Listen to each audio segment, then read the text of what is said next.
G'day, thank you very much for joining me for this week's episode of Runners Only with Dom Harvey. Coming up, Nikki Kaye. For me, it was like I was hovering over my own body going, this is not fucking happening, and this is not me, and this is not, But then I was incredibly upset, and so I rang Paula, and she said, we'll have to get the PM by himself because it'll knock him over a bit, so we'll get him when he's out of some of his stuff. Anyway, he rang a bit earlier, and I said, look, I offer my resignation from Cabinet, and he just said, you're not fucking going anywhere. Nikki Kaye is best known as being the former deputy leader of the National Party, but she is so much more than that. She's done the Coast to Coast multi-sport event a few times and was even an age group running champ in her teens. That came after her marijuana phase. We'll get into that. She's many more things as well. She's a cancer survivor. This was a shock diagnosis that she got when she was a cabinet minister in John Key's government. And yeah, she was a politician, and you know what they say, once a politician, always a politician. So I need to warn you, she does her very best to avoid saying too much, but I did give it a red-hot crack. Actually, you know what? That's probably a little unfair. She was quite guarded about a lot of stuff, especially stuff that involved other people. But when it came to the really important stuff like the cancer, mental well-being and therapy, she could not have been more open than what she was, and I really thank her for that. I really enjoyed my afternoon with Nikki Kaye, and I hope you guys do as well. All right, let's get into it. Hey, Runners Only, yeah, let's get it started. Hey, this is Runners Only with Dom Harvey. Fast paced, slow and steady, anywhere you coming. Just wanna connect for everyone who loves running. This is Runners Only, yeah, let's get it started. Hey, this is Runners Only with Dom Harvey. Fast paced, slow and steady, anywhere you coming. Just wanna connect for everyone who loves running. Hey, Runners Only with Dom Harvey. Runners Only with Dom Harvey and Nikki Kaye. Hello. Hello. Welcome to my podcast lounge. This is awesome. So how are you, Nikki Kaye? I'm good. I'm really good, actually. Yeah, it's been, I sort of say to people, sort of ripped up the former life. Like you couldn't really do more than kind of resign your job, sold my house, bought some land on the barrier, and then sort of I basically changed everything up. So there's sort of been uncertainty and there's been some tough times, but overall I'm very, very relaxed and very good. Yeah, you look really good. Like I just greeted you outside before, and you're looking casual. You got last time I saw you, I guess it was probably on TV in the most stressed out time of your career. You know, the final 7 weeks as deputy leader of National, and you look like a completely different person now. Yeah, it was obviously a pretty difficult time, and it's so much stress. So physically now, you just everything from exercise to nutrition. Yeah, just relaxed. Well, that's really good. I'm really, really happy for you. There's so much for us to talk about. Yes. First of all, the podcast is called Runners Only, and you've done a lot over the years. You've done multi-sport events. You've done coast to coast. Have you done an Ironman? No. I've done lazy. Yeah, no, I'm bloody lazy. I'd love to, but I can't. I think I swim like, I don't know, a bung leg. Like I don't think I'm a very good swimmer. And also, I thought, maybe one day I could do the Kona Ironman. And then I realised, that's full on. You have to actually qualify for some of these races. Yeah, it's so hot apparently. It would be amazing the way it's like the holy grail of... Yeah. I mean, I think for me now, just getting a bit older, what are you now? 42. Right. But the experience of the going places. So my mate and I, she reckons she's entered us, but we're on a waiting list for the Antarctica marathon. Oh, fuck. I would love to do that. But it's bloody expensive. Do you go to Chile? You go down on a boat, I think, from Chile. But I was actually just looking at my emails because it had said that we were all waitlisted or whatever for, I think, next year. But I think it's really hard to get into. But that whole thing about doing more experiences when I'm doing events, and so I kind of think that's kind of probably how I plot. Although today I put an entry in for a ballot for a mountain run spot for the Coast to Coast. So, oh, cool, yeah, awesome. That's Goats Pass. That's an incredible.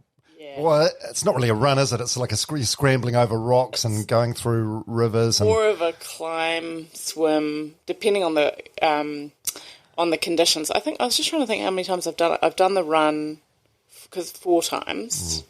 But again, it's so beautiful. The thing about the coast to coast is you meet a lot of people who have kind of been through a lot.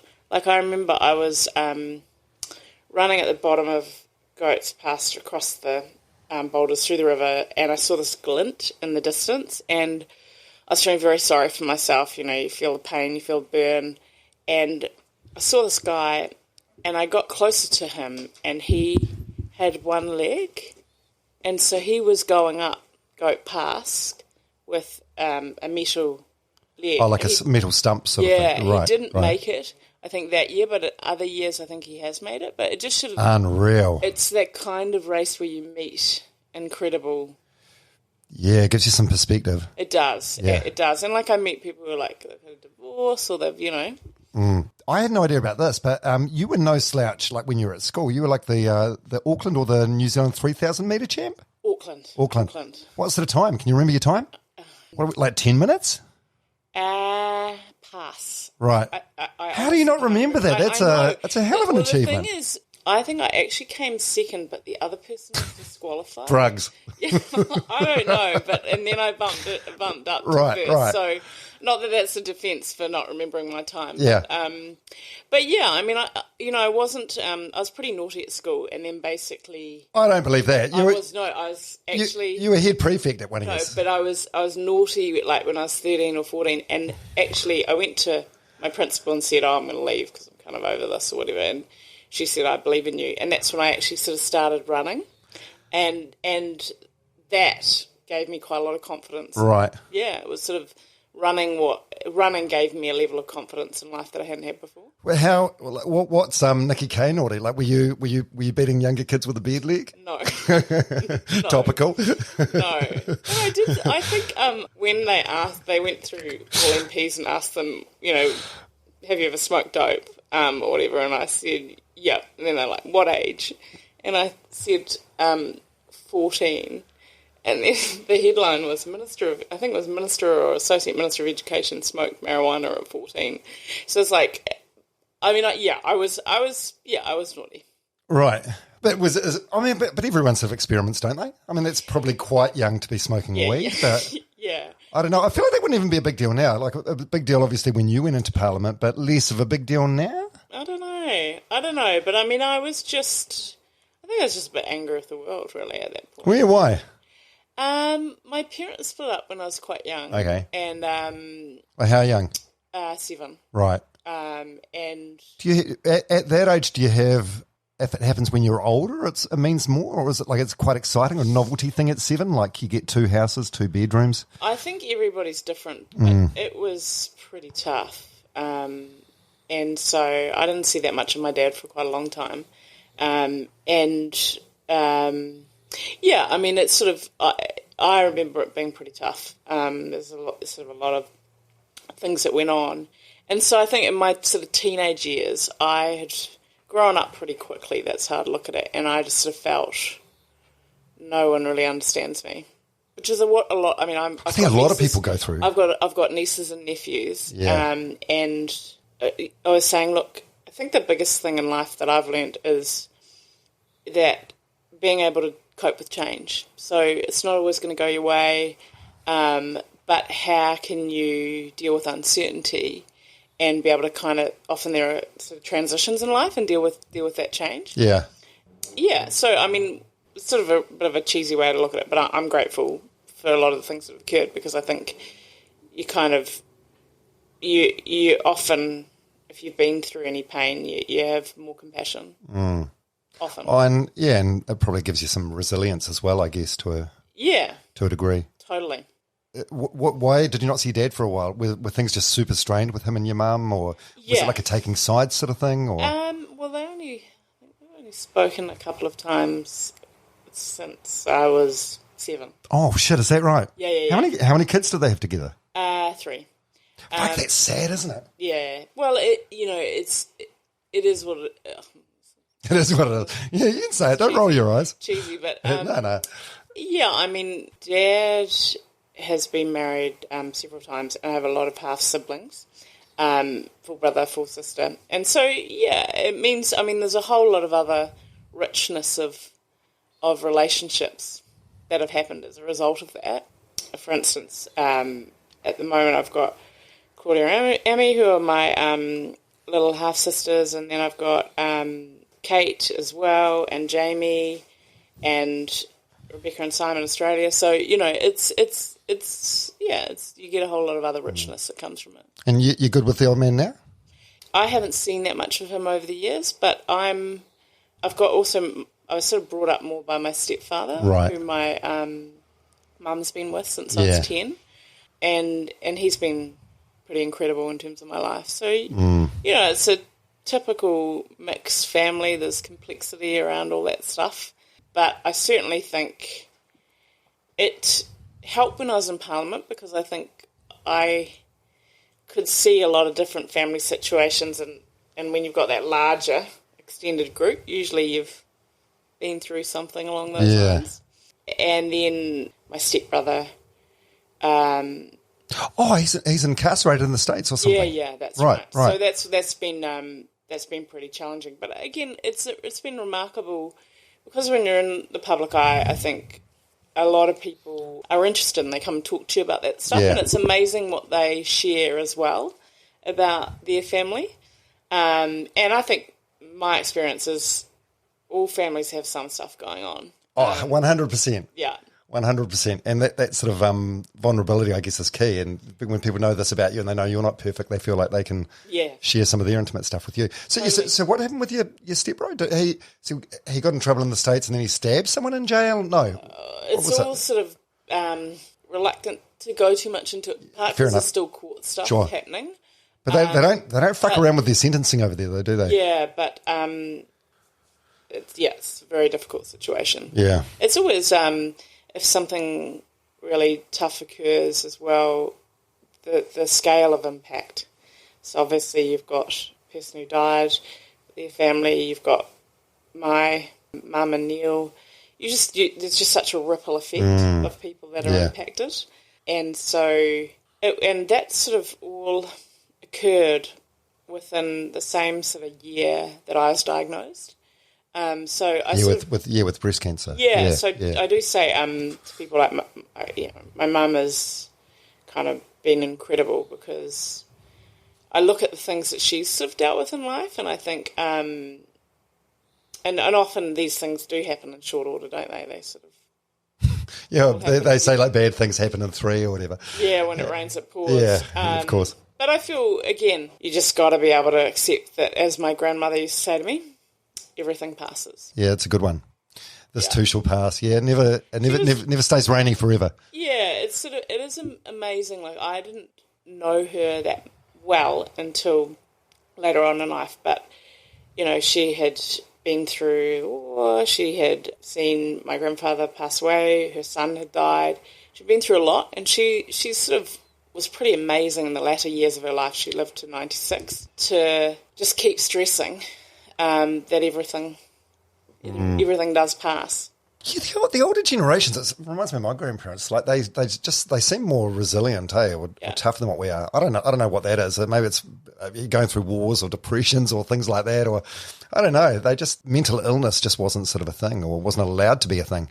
I think there are different pressures for a lot of people now, in that obviously everything online, the amount of information coming at people, and if you're in a slightly negative headspace and then you choose to read a whole lot of negative things, that can be pretty overwhelming. Yeah. I remember asking Sir Peter Gluckman, actually Chief Science Advisor when I was briefly Minister of Education, what did he think was the trend, given that we'd seen this sort of increasing mental health, and he said likely the online environment. So I think that is challenging, and I do think while obviously grandmother went through the Great Depression, one time she said to me, Nikki, it's wonderful you have lots of choices, but I actually think that's what makes it also harder for you, because you've got lots of choices. It was quite an interesting thing to say, because in one level she would have loved to have had the choices that I had, but at another level she understood the complexity, kind of almost life is more complex now. Yeah, I'd agree with that. I never really thought of it that way. Like I'm thinking my mum's family, that she's one of like 14 kids from Levin, and they all, her and all her siblings pretty much married someone else from Levin from the same church group. Yeah. Now it's like the world's like a global community, isn't it? There's so many options and choices. Okay, so your parents break up, you have a rebellious phase. You get your rebellious phase out of the way early though, then you find running, you come good. Then you study in Otago. Did you have another rebellious phase in Otago? Burning sofas, smoking more weed. Typical. And I did weed when I was like 14, and then I've never done drugs since. Like Oh, come on. You were in London for a couple of years. No, I swear. I was very, I had seen this ex-boyfriend when I was like younger, had gone pretty, was not good for him. And so I have never done drugs since. Right. And so basically, but I was in Otago, all the party stuff. Yep. I was at a university hostel. We had a pretty incredible time, had a good group of friends. Then went up to Wellington to finish, I was going to finish the law and genetics degree, and got offered a full-time job for Bill English. So how old were you then, like early 20s? Yeah. What was he then? Was that when he was the leader? That was when he was the leader, and we went to the worst election result. Who won? Was that Helen? But it was like we went to like 22%. That's 22% of the polls. But I worked with him, and then my ex-boyfriend and I, we wanted to go over to London, wanted to do the OE, and so I finished the genetics degree but didn't finish the law degree at that point. Headed over, worked in the public service over there in different contract roles, and then also Halifax Bank of Scotland. Travelled, next minute, 27 in a pub with a mate. Not doing cocaine. Not doing cocaine. You and John Key must be the only Kiwis that went to London and didn't. I know. So boring. No, it's good. Tugging back a pint. And one of my mates said to me, this is ridiculous. All you've talked about is New Zealand politics. Like, why? Were you just a nerd? Like a massive political nerd? Massive political nerd. Really? Why? Because you did. What did you do? So you did like a science degree in genetics. Yeah, and I was doing a law degree. Did you have political aspirations then, or not that you sort of? I think when I left as a staffer, I did kind of think one day I'd give it a crack. The question in my mind was, I kind of imagined I'd do it in my 40s, like about now. Right. But one of my mates turned to me and said, why wouldn't you go back and stand now? I mean, I was 27. I was earning more than, I was earning phenomenal money in IT asset management consulting. And I had to really ask myself the answer to that. And the only answer that I could come up with would be fear. It was difficult because I left my ex-boyfriend. I got on a plane, came back here. This is like December, before the 2008 election. And I asked to see Murray McCulley on one side of the road and Bill English on the other side. And I said, look, because they knew I'd been a staffer and I'd been away overseas for a period of time. I said, look, if you don't think I'm up to being a member of Parliament, look, I'll get back on the plane and, go back. Both of them said, we think you should give it a crack. It's going to be really tough because you've not been back. You are so young. You have not been around in the electorate in terms of Auckland Central.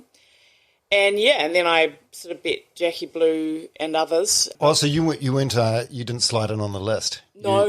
I had to fight. Oh, shit. So basically, also the way that it worked is if it was under a certain membership, then it would have gone to the board and I would never have made it. So I walked the streets to up the membership to get a contested selection. And I think I mean, it was a pretty big night, but won the selection and then knocked on 10,000 doors to win the seat. Against I read that online. How do you know it was 10,000? That's just got. That's got to be a guess. No. Like I was counting. Right. We were mapping out the streets and everything. Like we were pretty disciplined about it. Yeah, very much. Very disciplined. I mean, it was an estimate, but it's more likely to have been 11,000 if that makes sense. Wow. Because we were mapping everything out. Does that help? I guess it does. Like if someone meets you. Absolutely. In New Zealand, I mean, the the difference in a marginal seat, if you meet, because if you're knocking on 10,000 doors, you're not going to meet 10,000 people. The reality is probably 1 in every 3 will be home, right?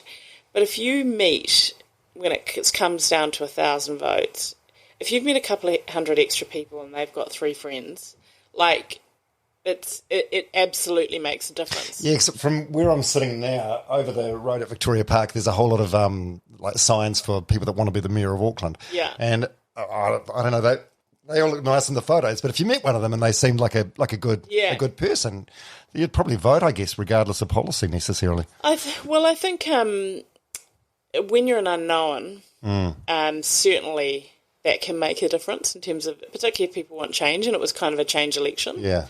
But also, I mean... So when was that? Was that after Helen Clark had 3 terms?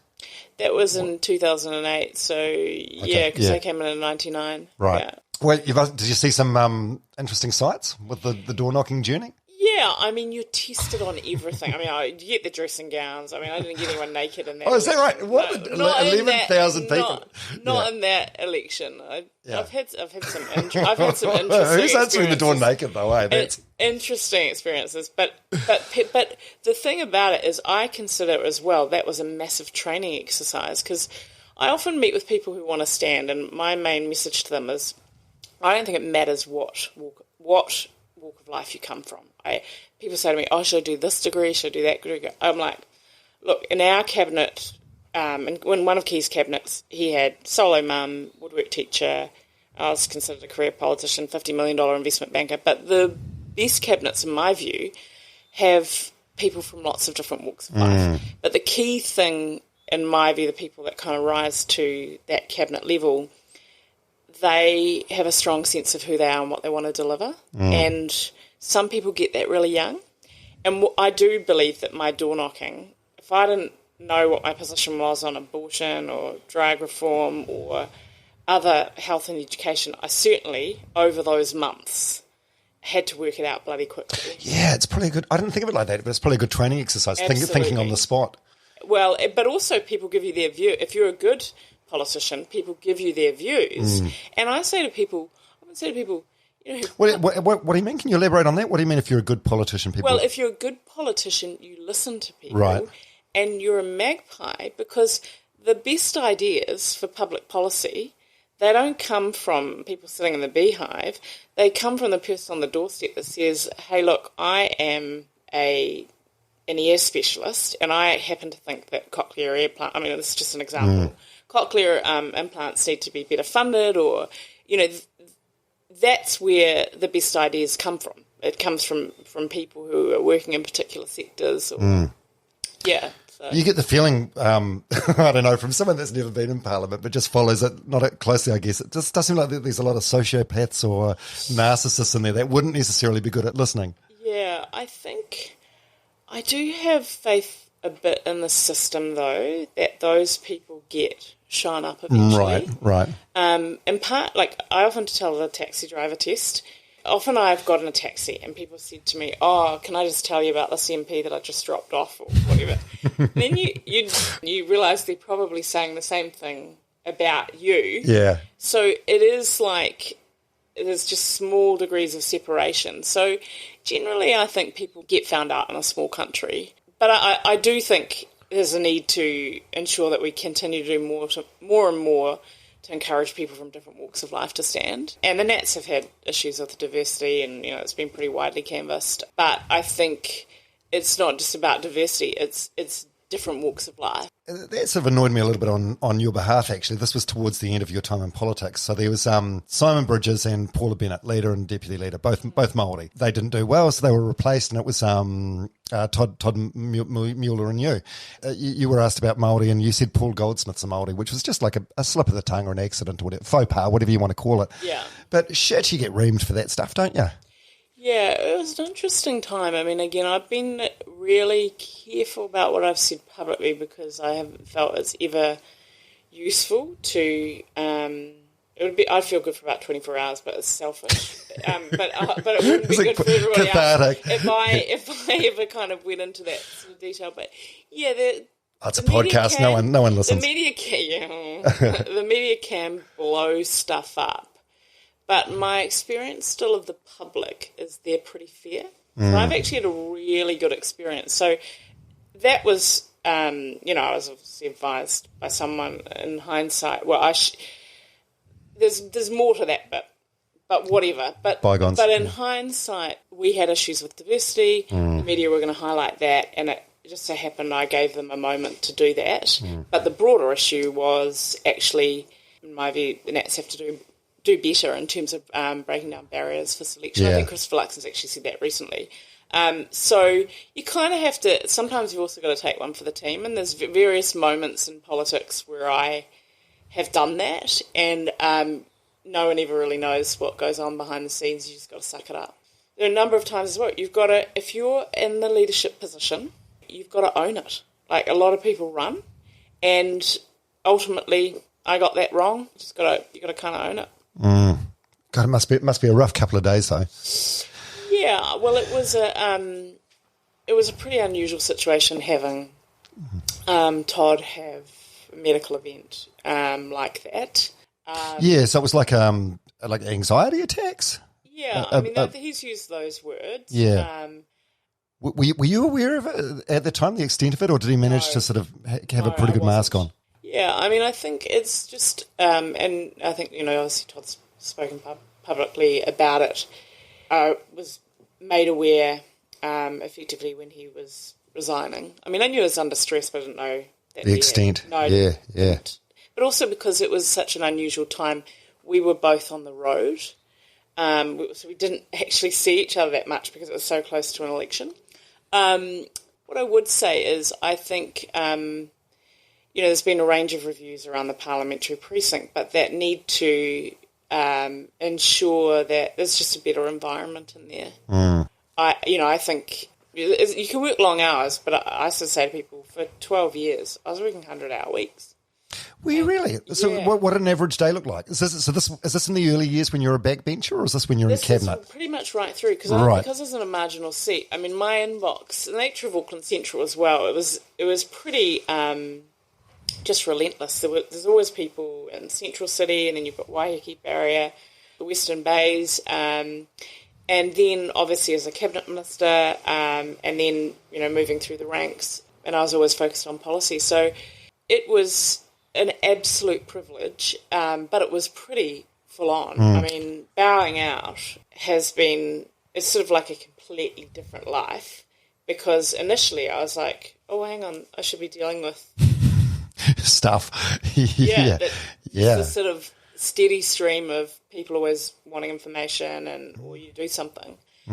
So wait, how did a 100-hour week look like? Like, run us through like a day in the life. It would be up 7ish. I'd respond to emails. I mean, I might get a walk-in.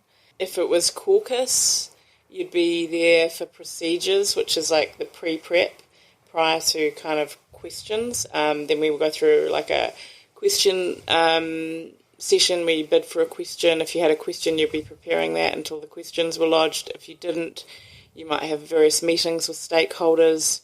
You'd have question time at like 2 o'clock, but you'd be prepping if you're in opposition or as a minister. It's obviously very different if you're a minister. You've got meetings all day with officials. You would be maybe then at a function, or you would be talking to various stakeholders that wanted to lobby you on a particular issue.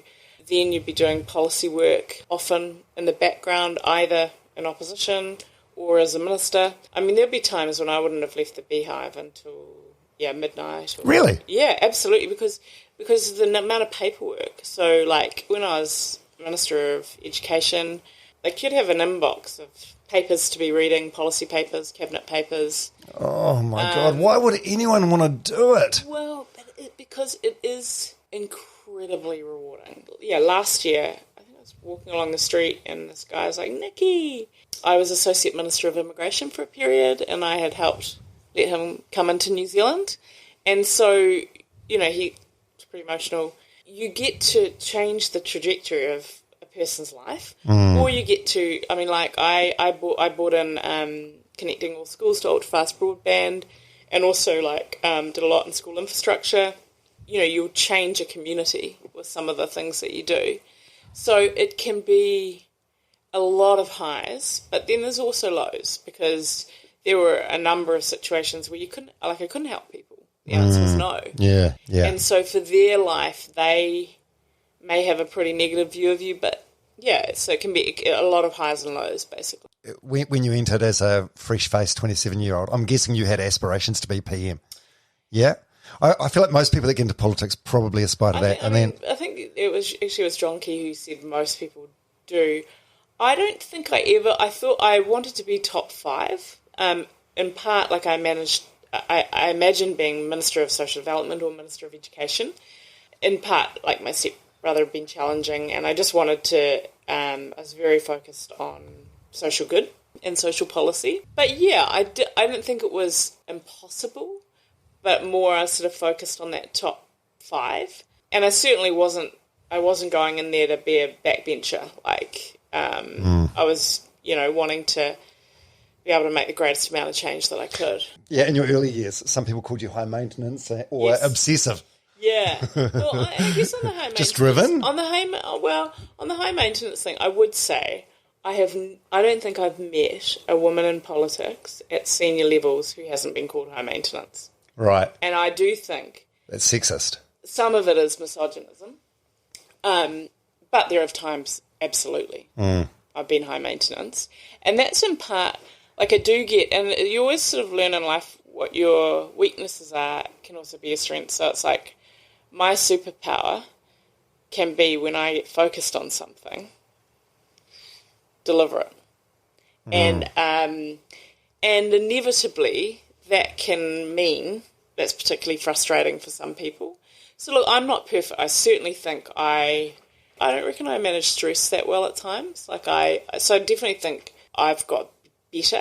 The last couple of years, or while you were still a politician? While I was still a politician. Yeah. I think, when in young, I didn't have the experience of managing large organisations. I became very young in cabinet as well. And so I certainly think I got better. But there still is a lot of misogynism. So, as I say, I often joke about it with senior women in business, etc., where, the most sort of classic way to shut a powerful woman down is to say they're stroppy. Or a ball breaker. They're stroppy or high maintenance, basically. Yeah, that's true. It's a cop-out, isn't it? Yeah. Yeah. Oh, that's interesting. But it is, look, the nature of politics, and this is where one of the good things about it is, it's a goldfish bowl, and it needs to be that way, and that means that your strengths and your weaknesses are blown up and amplified.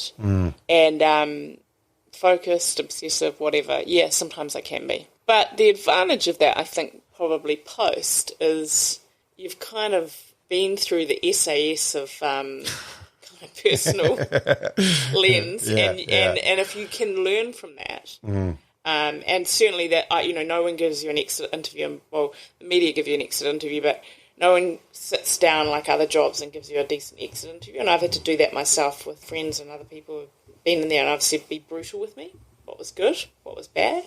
I'm really proud of kind of done that process so that you can kind of learn for the next phase. And in your experience, was there like a bullying culture there at all?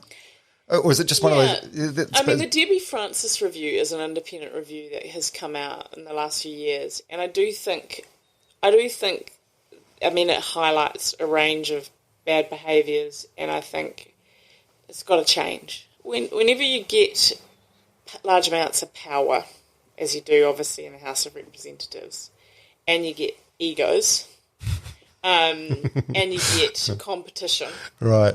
It's a dangerous combination. And power can do some crazy stuff to some people. I asked one of my close mates from school, I said, do you reckon I got really up myself for parts of it? And she said she reckoned I was pretty grounded for most of it, but there might have been one or two, in part because I was always door knocking, so in a marginal seat I probably kept more in check, but maybe others will have a different view. Yeah. I certainly think we want to make sure, though, that we have people from different walks of life. Yeah. Because I think some of also that life experience. So, and then there was the 2011 election where you went head-to-head with Jacinda Ardern and you beat her by like 700 votes or something. Yeah. Do you look at her career and think, shit, that's that should have been me or that could have been me? No, I don't actually. There's obviously parallels between. I get asked it a bit. I mean, we sort of fought each other a couple of times, and the thing is, in part because we're young and female, same age, all that stuff. I mean, I genuinely, while I might not agree with the policy recipes of Labour, I think she won a phenomenal result. She's on the world stage, done incredibly well. And, yeah, I kind of wish her well. It's sort of a bit of the running analogy. I sort of run my own race. I try in life.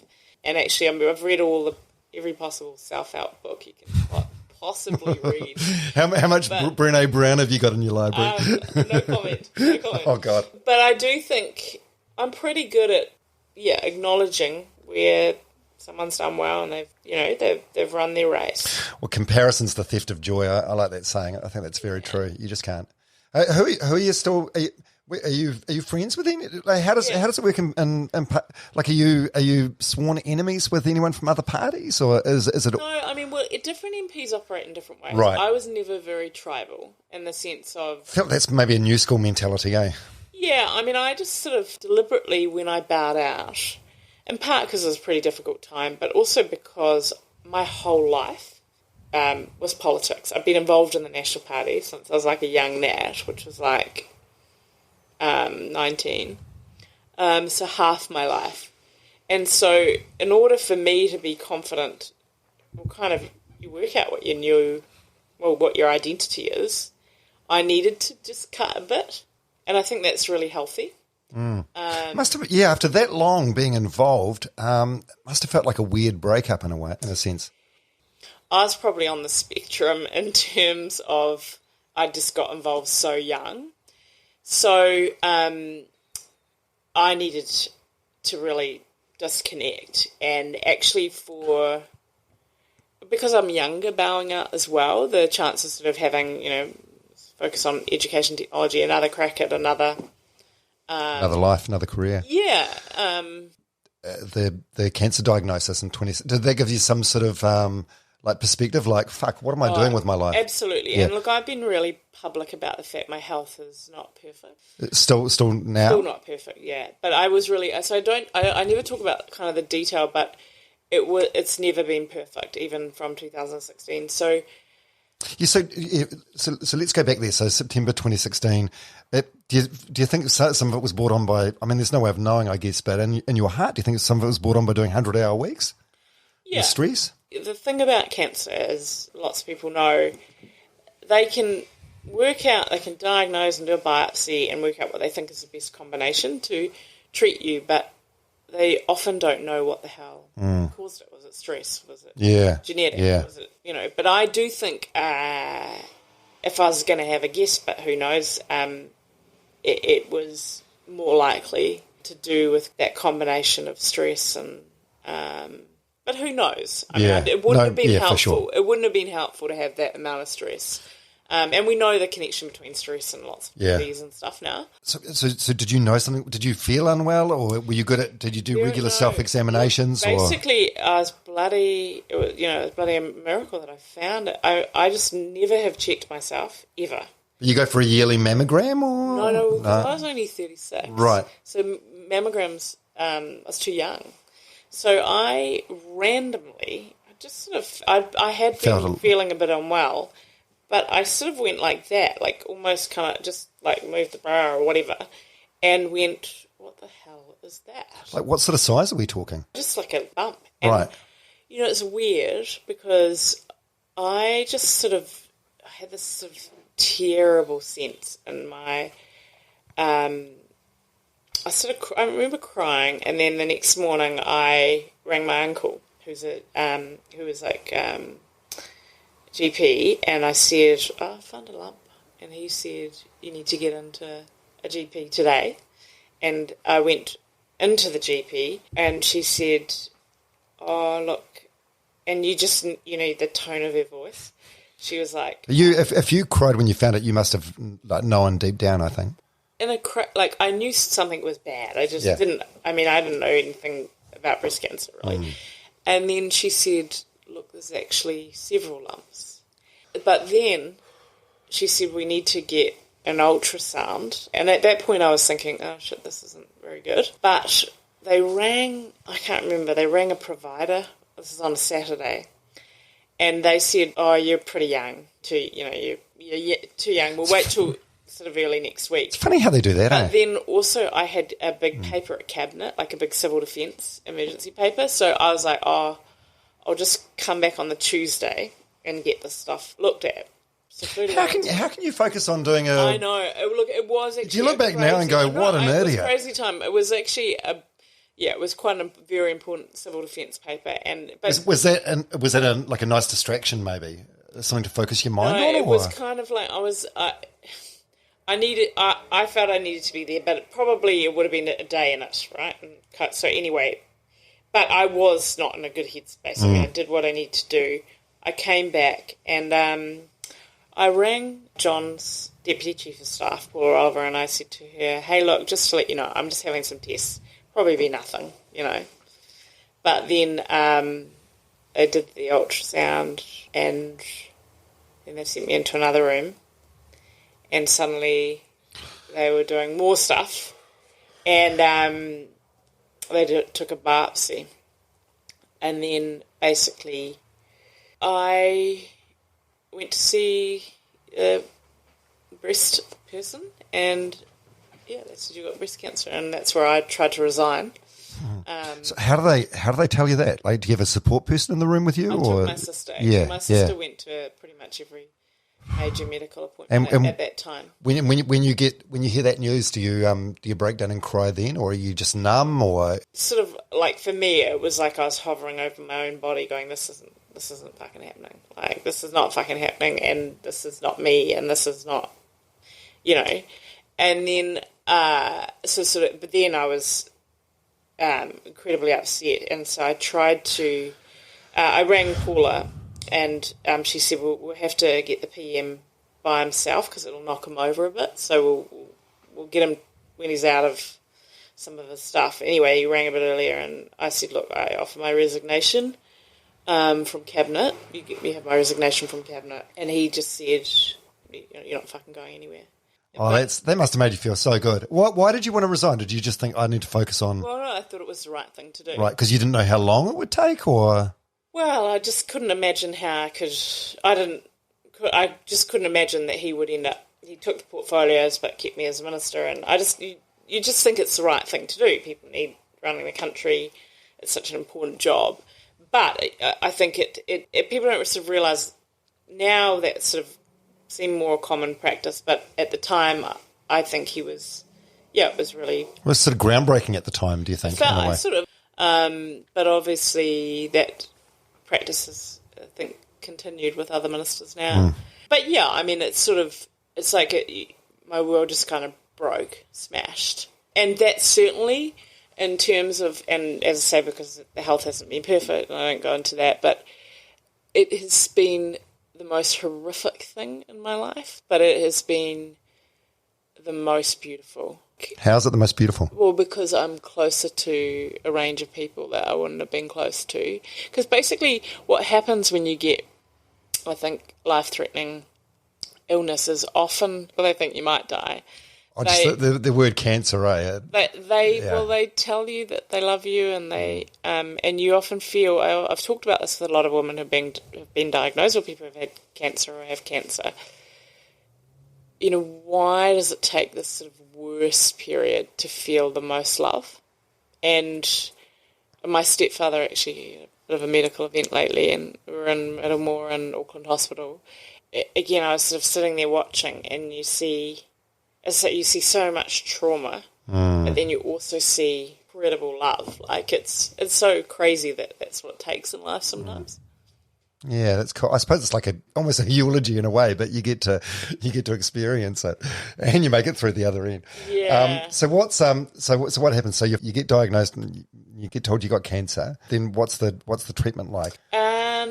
So, a range of treatment, including double mastectomy. Oh, that's the same thing Angelina Jolie had. But I didn't have the BRCA. Right. The what? The BRCA mutation, which is a mutation, but I had both off. Which is that a big call or not at all? Is the right thing to do. Yeah. But in terms of, for a variety of reasons, I was in surgery for a long time. That coming out of that, like, it's quite physically and emotionally. Yeah, I remember feeling like I woke up in the recovery room and I felt like I had been run over. Like, that's how tired. Like, if you had major surgery. What, from like, how do you mean? Like coming out from the drugs or just from the? I think from the surgical procedure. Just this feeling when you go through such physical trauma like that your body is just completely spent. Yeah, I can't imagine, I hope I never feel that way, but I've never felt like my body was such a weight. But also, just before you kind of go in thinking, like, am I going to wake up? Like, that's the... Did you really think that? Well, even though that may have been irrational, I still went through that process. And I think there's a lot of people, it's a pretty natural thing. Like, if you're going under for any major, to kind of just go... You're only young, though. You think that's... I mean, if it's your 90-year-old granddad, maybe, but you were in your 30s. I think for a lot of people for major procedures would go through that process, but also my stuff's been a bit more intense. And so I choose to be very grateful. Sometimes people can get pretty angry, which is perfectly natural for periods, like, why me? Why did this have to happen? And, I kind of more think, well, why not me? So it's sort of, I don't know, and I guess that thing about resilience, like, the reality is, it's the wrong thing to say that sometimes I think I do feel a bit bulletproof. But when you go through a lot of trauma like that, there is an amount for which every day is a good day. If you can remember those, I had a tumour a number of years ago. It wasn't a cancerous one, just in my abdomen area, and it left me with fertility issues, unable to have kids. And me and Judge had years and years of IVF, and I suppose there's like a sense of grieving or a sense of loss with that. Did you feel that when you lost your breast? I mean, I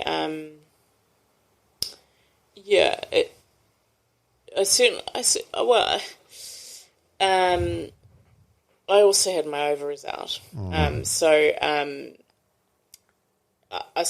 There's a lot of sort of feelings tied up with all of that. Yeah. Was that a precautionary thing or? Again, like, you don't want to get. Okay, it was won't go into all of that, but basically, there was a lot of aspects to the loss. Yeah, are you at peace with it now? I don't think I'm quite at peace with it still. Yeah, I don't think I properly processed it at the time, and now I'm slightly older than you, so I'm 49, and I don't know. And you're probably the same in some respects. Like, you just see the second half of your life playing out a certain way. Well, for me, it was kids, and maybe eventually grandkids, and then you sort of have to reframe your whole life and how it's going to look for that second chapter. Yeah, and I think I always wondered whether I would end up having children. In the sense of, because I wanted to save the world, I know that sort of sounds, I kind of imagined how would I be a good mum, like trying to, but then when stuff is sort of taken away from you, that's a different, of course there's sadness that I think is pretty natural, but I don't know, I'm sort of choosing to be grateful to be alive at this point. And I just don't think anyone gets off scot-free. Like, I think... 100%. I haven't... I've been so fortunate in my life to have so many things, like, and to be able to have so many incredible experiences. And I did my my dream job so young, and so I kind of feel everyone's got some stuff. It's strange though, because I've got numerous friends that are like choose to be childless, and that's fine. But it's when that decision's taken away from you, that's when it's a little bit weird. But I don't know. There's still a lot to be happy about. I had a girl around here last week doing a podcast, and she had a 2-year-old. For days afterwards, there was just like smear marks on my TV, my decorative jar of M&Ms, the M&Ms all over the floors, some chocolate from his muesli bar smeared on my sofa, and I thought, it's not bad being childless. Yeah. No, I can hear my grandmother in my ear, but you kind of make the best of, be grateful for what you've got. And I mean, I do think as well, I mean, because my stepfather really, he brought me up, that there's lots of other opportunities to bring up children. Yeah, what like nieces and nephews, or like a big buddy sort of program? What do you mean exactly? No, I mean, you could be a step-parent. Oh, okay, gotcha. Yeah. Are you seeing anyone? You don't go there? Oh, there's no point. This is going to be terrible. This is going to come out in a terrible way. Why? There's no one permanent. Okay. That's all right. Where did you meet? Bumble? Tinder? No. Oh, so well, there's so many more questions, but you're giving me the no further questions hand. That's good. So nothing too serious. But you're mostly happy? Mostly. Yeah. But I think it's been, the life change, has ripped up all of the former life, like sold my house, job. It's been disruptive, and I feel, as I say, that the house is not perfect, so that's always in the mix. But I feel happier than in a long time, and I think, and much more relaxed. I think I still worry. I mean, and maybe it's the former job. I'll never stop worrying about the community, and I just think that's like ingrained in me, and so still just trying to make sure where I can, like obviously I've been on the AUT Ventures board, I can kind of give back because I love that. So I'm just, before I was like, I just need a break and I need to be out, and now I'm more sort of, the way I look at it, reintegrating back into the community. Yeah. So yeah. But certainly, I mean, I think as well, it's a weird thing to say, but I think the nature of the former job, I feel acutely when people are in pain, and I think there's a lot of people in pain at the moment, whether it's like mental health issues or can't pay the bills, and so that there's this sort of part of me that just sort of bubbles away, which is, oh no, you're not in Parliament and you've got a different life, but then how do you... let it go. Yeah, but how do you have to let that go, that contribution, but how do you still help? And how's your mental health been? It seems like the cancer thing really took its toll on you, but have mostly been good over the years? Yeah, pretty good actually. I think, again, I would say my exercise has been a big factor. Yeah. If I ever sort of feel a bit down or I'm just not thinking clearly, it's incredible the difference for me if I go for a run or I go for a walk. I remember one of my ex-boyfriends once said to me, he said, "You're grumpy. Go out for a run." Yeah. It's so true. It's kind of weird that it's only like, it feels like it's been just maybe the last 10 years that we've started seeing a link between mental health and exercise. Yeah. Everyone's always known about the physical benefits. I mean, I'm such a health little nut, but the other day I was reading about melatonin, just the connection between if you don't have sleep, if you don't have nutrition, all connected with the gut, all connected with your hormone cycles, and just sort of production of serotonin and oxytocin. Again, it's sort of like people have known it for a long time, but now all of the links in science are much more known. Yeah.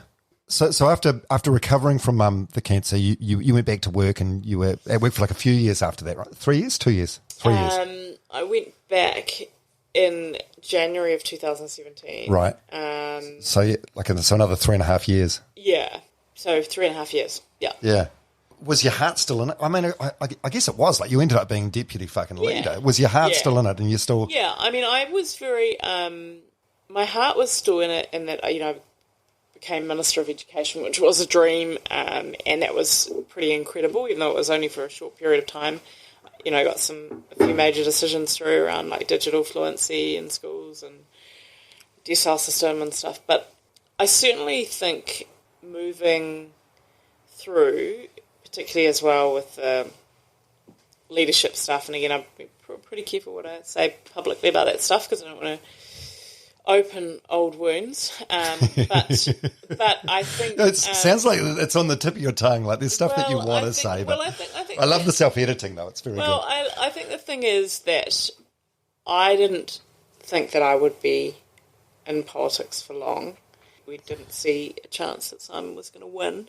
But yeah, I certainly, in the nature of health and everything, I was there to kind of help for a period back. Yeah, it was a good time, not a long time. Yeah, basically. And I always said to my family, if for whatever reason the calculation doesn't make sense in terms of where you're needed, or where I was needed, or if your heart isn't in it, whatever, then pull me out the back and say, get out. And the nature of the sacrifices and the job, you have to have people who are 100% in it, because at the end of your email is someone, as I say, whose life will either be fundamentally changed or not. Yeah. If your heart's not 100% there.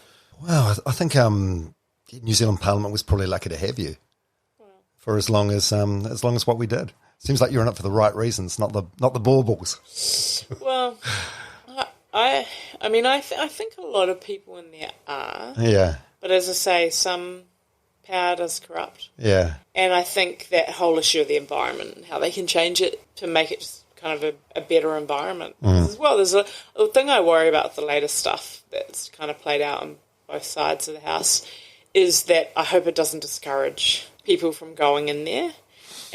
So you're talking about the guy from Labour that's accused the entire party of bullying him, and also the Tauranga guy who was involved in a bullying incident when he was 16. Yeah, what are your thoughts on that? It seems a bit rough, eh? Like it's almost like saying if you fuck up as a kid, you may as well not try and do anything with your life. I mean, there's a QC review, so let's see what that says. But I think the bigger thing is, do you imagine there might be a couple of thousand people in New Zealand that in their heart of hearts might have thought, one day they could be a member of Parliament. When stuff like that occurs, what I worry about is a group of people that just go, no way in hell. They might be in the community, they might be in business, but they're just like, we're a small country, we need people to step up. Yeah. And I say to people, look, and they worry about the media, they worry about a whole lot of things. 95% of the job is either constituency work or policy work, doing good stuff. There's a 5% that is the public eye and Seems like Obama went about it the right way. Remember, he put that big book out, and in the book he talked about smoking weed, doing cocaine. So it's like, just get it all out there. I think that is certainly something I've said to people who have come and said, "Oh, can I really stand this is what I've done," or whatever. And I've just said, get it all out there. There are lots of people who have done some quite incredible stuff, or naughty stuff or whatever, but that you can never lie. You can never, ever not tell the truth. And ideally you just front foot it. What's his name? Sam Uffindale. Yeah, the Tauranga MP. There was a thing that he did in the Tauranga paper where they said, "What's your biggest mistake in life or biggest regret?" And he had some answer like not coming back to New Zealand sooner. In hindsight, that was probably the opportunity. But hindsight's a wonderful thing. I don't think feels like I'm interviewing myself here. Maybe you could be a political advisor in the future. Well, I've actually got a mate that he's doing very well in business and he wants to get into politics one day. And I'm like, fuck no, mate. I've been to strip clubs with you. I've seen the things you've done on a night out. He's just got to get it all out there. Yeah, that's true. So for you, what's the next 10 years of your life looking like? some serious quality time on Great Barrier Island. I got a piece of land there, and I'm putting a couple of pods on the land. Yeah, I read about this in Women's Weekly. So how often do you get there? It's a bit of a mish, isn't it? Like big ferry ride. I'm working between New Zealand and the States, like doing some education technology projects. I've got a visa for there and here. I haven't had heaps of time on island. I also don't have anything on the land except for a shed. So I have been sort of going over, staying at different people's places, etc. But I hope that I spend a large chunk of the year there. But again, I've kind of been working that out because I've, got some projects that are in Auckland, projects that are in the United States. But in my ideal world, I'd be spending a chunk of time there. I would... Why is that a special place for you? What's the significance? And I'm not religious, but I'm a little bit spiritual. But I used to, every summer, in part because we didn't have heaps of money when we were growing up, we used to go camping at Fletcher's Bay at the top of the Coromandel Peninsula.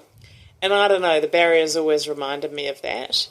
I love the community, I love the people because I represented the area and so I know a lot of the people. It's just very quiet. I do my best thinking when it's quiet. And then I love running and walking, swimming. On the trails and things. And I love fishing and I just sort of love the outdoors. Yeah.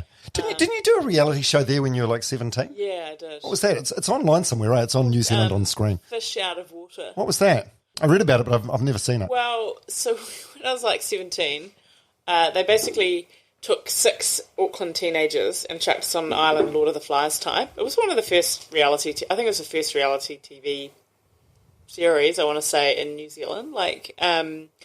But my parents didn't end up going to the briefing, and I thought I was going on kind of a head prefect's camp. and they thought they were picking the private school, bring a hairdryer kind of person or whatever. Oh, right. But they didn't realise that I'd had a bit of a sort of experience outdoors and fishing, etc. So it was sort of... they gave us a little bit of food and then they took it off us. Oh, so were you going to be like were you supposed to be like the blonde city princess? The Kardashian? Yeah. Oh, right. No, so that didn't occur. But it was quite tough for some of the people because obviously they filmed us and then they took a cut. They basically, how it sort of played out was New Zealand teenagers don't have the skills to adapt and survive in the modern environment that we've got. But it sort of turned to chaos because there's a lot of conflict and all that stuff. Well, that's what they want, isn't it? Is it worth watching? When was the last time you watched it? I was pretty happy not to see it. In fact, I said to one of my political mates, I'm gobsmacked. This has never found the light of day, and then it did a few years in. I'm sure he had something to do with it. But if anyone wants to see it, it's called Fish Out of Water, and it's on. Is it on NZ On Screen, or is it on YouTube? No comment. I don't know. Google. NZ, we'll Google. Probably NZ On Screen. Yeah. But that was actually a very cool lesson for me. One, I became grateful for food. Because even after 3 or 4 days, the mental deterioration that occurs of people when they don't have food, I just had no concept how quickly people deteriorate. And then how people cope with stress. So it's just... there was one guy, he pretty much, I don't think he would have lasted that many more days. Another guy got pretty aggressive. And so, Lord of the Flies is a pretty insightful book about how, and there have been other times in my career and stuff where I've gone, oh yeah, people are operating differently when stress occurs. Yeah, absolutely. It brings out either the best or worst in people, doesn't it? Yeah. Okay, so... Well, I suppose we should wrap this up, but just before we part, any books that you recommend? What books for you have been, any standouts that have been particularly helpful in helping you get through your journey and your struggles? Yeah. I think I've got this, I have to make sure I pronounce this name right. Is it Ikigai or Kigali? Eckhart Tolle? Ikigai. It's a book that's focused on, they look at supergenarians in Japan. I like a lot of stuff that's sort of come out of Japan. I like Malcolm Gladwell. Yeah. I like reading Adam Grant. He's an organizational psychologist. Right. I just like the stuff that he writes. What else? I read a fair amount of biographies. I still do read the political stuff. But I also, I mean, I'm a geek in terms of education policy. So Andreas Schleichner, if you ever, anyone, you and me working on different levels I know, here. well, no, but if you're interested, because I think education is so important in terms of the future of the world. Because when you plan an education system, you're having to think far into the future and what does it look like. So again, I know that's sort of geeking out, but I like thinking a lot about the world. And then I read trashy novels. Do you? I like Jodie Pottercolt. You know, I like her books. You know, they're Oh yeah, I've seen them. I think my mum reads them. Yeah. Is that like a slight sort of slap? Oh no, absolutely not. What is it? Is it like chick lit? Is that what they call it? Probably, yeah. That is probably what they call it. Well, I made a joke before about you reading Brené Brown, but I'm guessing you may not even have any idea who she is. I do know who she is. Oh, you do? Yeah. No, I feel like that's maybe too basic bitch for you. You're reading intelligent books. No. I do watch online a fair amount of stuff. Like she's done some amazing TED Talks, actually. As I say, Adam Grant's kind of more the organisational psychologist. What's another book that I got at the moment? Atomic Habits. Oh yeah, that's a great book. Yeah, so I'm fantastic book. Chomping through that at the moment. But I sort of do like that, anything that's around psychology. Would you do some papers? Or you've done enough study for a lifetime?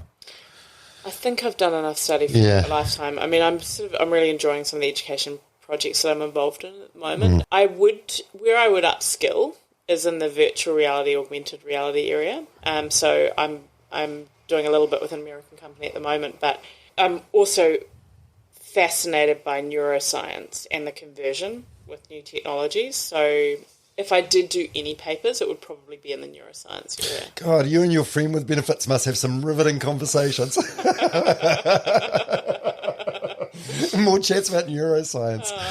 And you mentioned the psychology thing. Did you ever engage with a therapist or anything when you were going through some of your shit?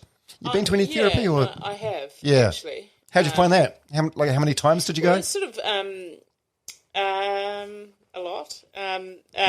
You found it good? They're sort of half therapist, half kind of spiritual. Right. So a bit of both. Really good, life changing. Actually.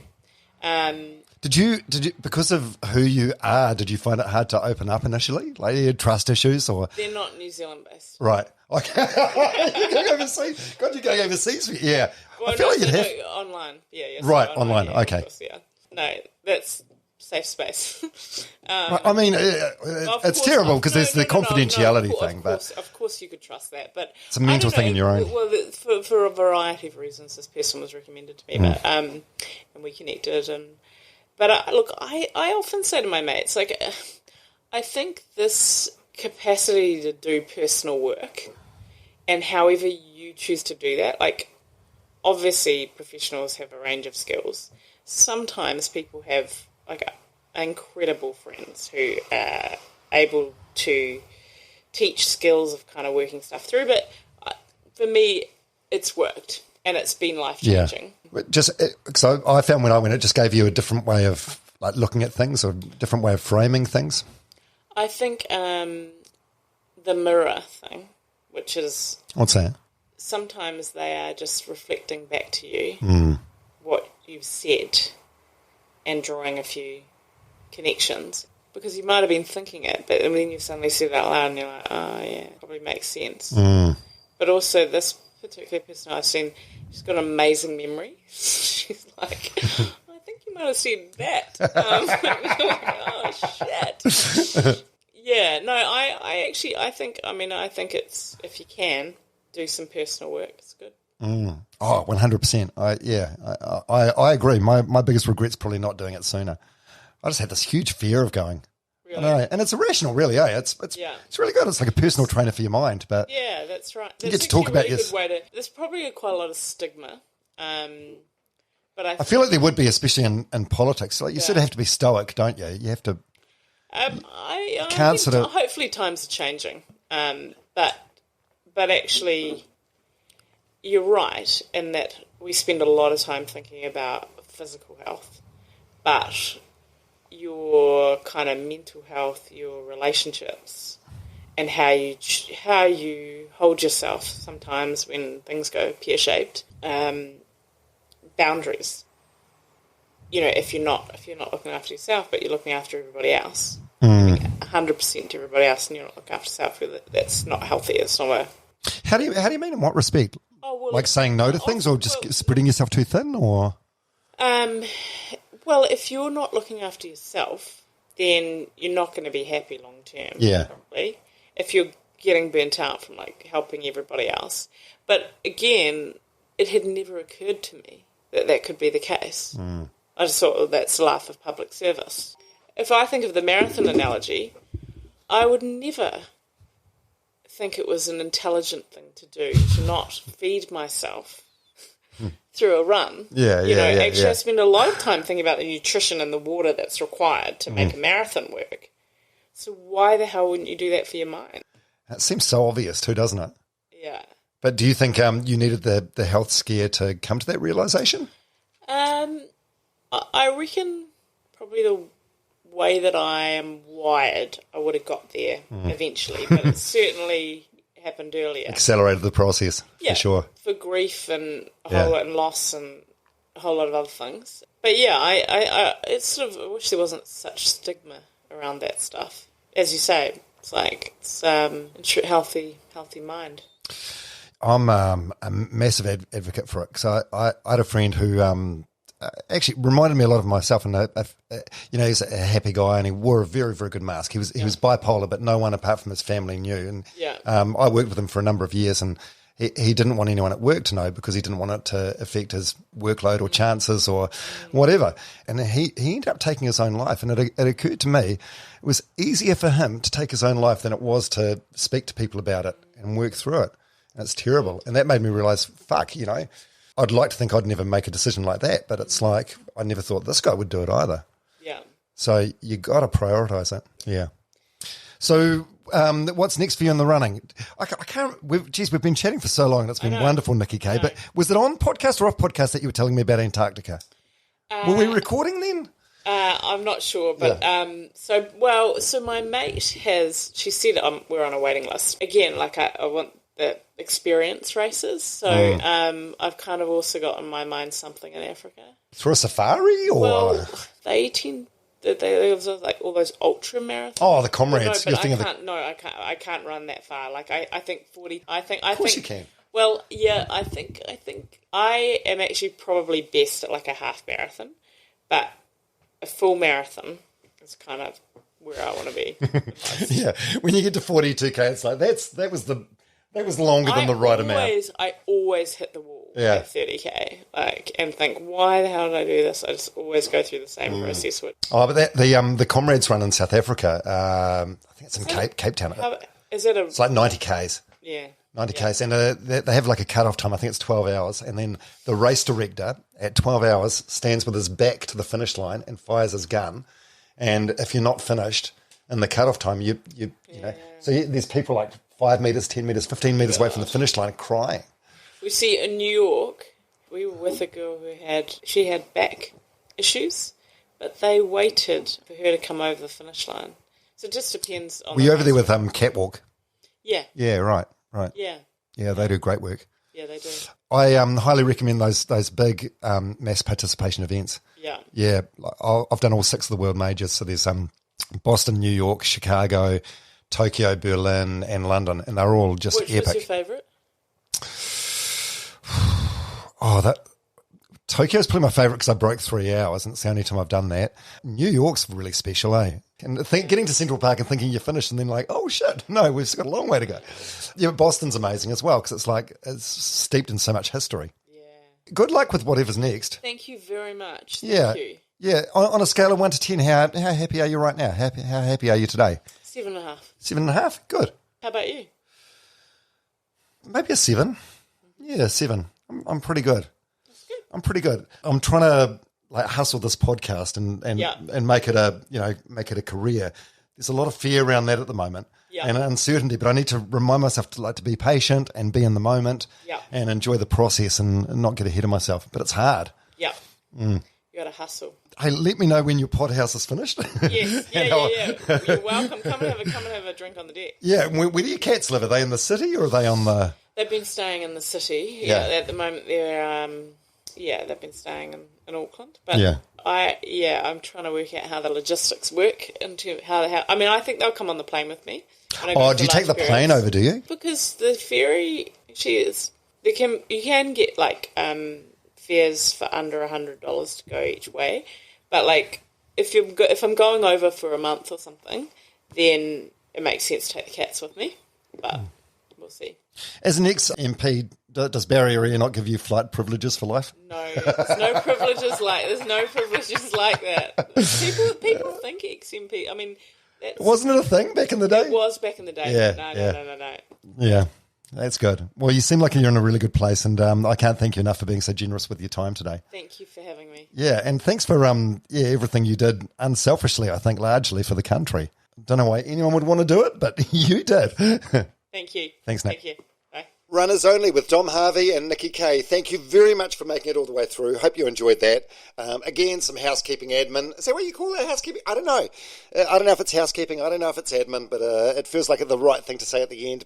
If you could do a couple of little favours, wherever you get your podcast from, most likely Apple or Spotify, can you rate the show? And if the platform that you listen to podcast on allows, maybe take a minute to write a review. I'm not sure exactly what that stuff does, but I've heard other people on other podcasts ask for it, so it must do something. I'm still learning. I've got no idea what I'm doing. I get feedback quite a bit about the sound quality and stuff, and I'm doing my best. I'm learning a lot. But I am making this up as I go along, and I appreciate you guys so much for being along for the journey. All right, thanks very much, and I do hope to see you next week on Runners Only with Dom Harvey.